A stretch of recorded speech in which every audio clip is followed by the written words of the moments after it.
ಇವತ್ತು ಈ ಮಹಾವೈರಸ್ನಿಂದ ತತ್ತರಿಸುವಂಥ ಒಂದು ಜನತೆಗೆ ಶುಭವಾಗಲಿ ಎಂಬ ಒಂದು ಆಶಯದೊಂದಿಗೆ ಆ ಸೇವಾ ರೂಪದಲ್ಲಿ ಕೂಡ ಎಲ್ಲ ಪ್ರಖ್ಯಾತ ಕಲಾವಿದರು ಈ ಒಂದು ಕಾರ್ಯಕ್ರಮವನ್ನು ನಡೆಸಿಕೊಡ್ತಾ ಇದ್ದಾರೆ.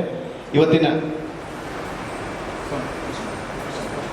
ಯಾಜಿ ನಿರಂಜನ್ ಭಟ್ರವರಿಗೆ, ಧರ್ಮದರ್ಶಿಗಳು ಜ್ಞಾನಶಕ್ತಿ ಸುಬ್ರಹ್ಮಣ್ಯ ದೇವಸ್ಥಾನ ಪಾವಂಜೆ, ಶ್ರೀ ಉದಯ್ ಕುಮಾರ್ ಶೆಟ್ಟಿ ಮಣಿಯಾರು ಖ್ಯಾತ ಉದ್ಯಮಿಗಳು ಹಾಗೂ ನಮ್ಮ ಟ್ರಸ್ಟಿನ ಪೋಷಕರು,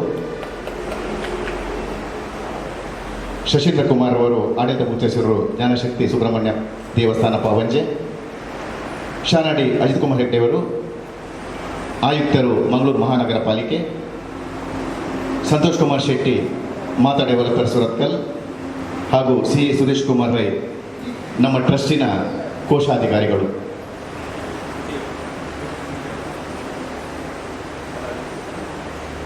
ಇದನ್ನು ಗಮನಿಸ್ತಾ ಇರುವಂಥ ಲಕ್ಷಾಂತರ ಜನ ಇರ್ಬೋದು.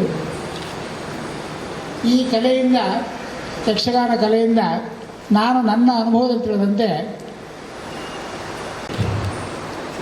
ಮೊನ್ನೆ ಗೋಪಾಲಕೃಷ್ಣ ಪ್ರತಿಷ್ಠೆಯಲ್ಲೂ ಅದು ದೃಷ್ಟಾಂತವಾಗಿ ನಮಗೆ ಕಂಡುಬಂತು. ಮನೆಯಲ್ಲೇ ಕುಳಿತು ಏನೂ ಮಾಡೋಕ್ಕಾಗದ ಸ್ಥಿತಿಯಲ್ಲಿದ್ದವರ ಮಾನಸಿಕ ಹಿಂಜರಿತವನ್ನು ಮುಂತರುವುದಕ್ಕಾದರೂ, ಅವರಿಗೆ ಧೀಶಕ್ತಿಯನ್ನು ತುಂಬುವುದಕ್ಕಾದರೂ ಯಕ್ಷಗಾನ ಸಹಾಯ ಆಗುತ್ತೆ ಅಂತ ಹೇಳಿ ನನ್ನೆರಡು ಮಾತನ್ನು ಮುಗಿಸ್ತೇನೆ.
ಒಂದು ಕಾರ್ಯವನ್ನು ಕೈಗೊಳ್ಳುವಾಗ, ಆ ಬಗ್ಗೆ ನಿರ್ಣಯವನ್ನು ಮಾಡುವಾಗ ಕೇವಲ ಒಂದು ಶಾಸ್ತ್ರದ ದೃಷ್ಟಿಯಿಂದ ಯೋಚನೆ ಮಾಡಿದರೆ ಸಾಕಾಗುವುದಿಲ್ಲ.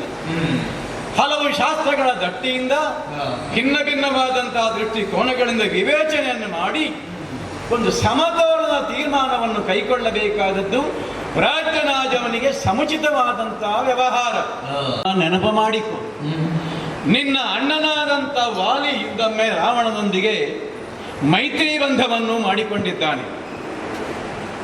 ವಾಲಿ ಮತ್ತು ರಾವಣರ ಒಳಗೆ ಮೈತ್ರಿ ಬಂಧ ಆಗಿ ಅದು ಈಗಲೂ ಊರ್ಜಿತವಾಗಿರುವುದರಿಂದ ಈಗ ನಿನ್ನ ಸೇನೆ, ಕಿಷ್ಕಿಂಧೆಯ ಸೇನೆ ಲಂಕಾ ಸಾಮ್ರಾಜ್ಯದ ಮೇಲೆ ಅಭಿಯೋಗವನ್ನು ಮಾಡಿತು ಎಂದಾದರೆ ರಾಜನೀತಿಯ ಶಾಸ್ತ್ರದ ದಟ್ಟಿಯಿಂದ ಅದು ಅಪರಾಧವೇ ಆಗುತ್ತದೆ.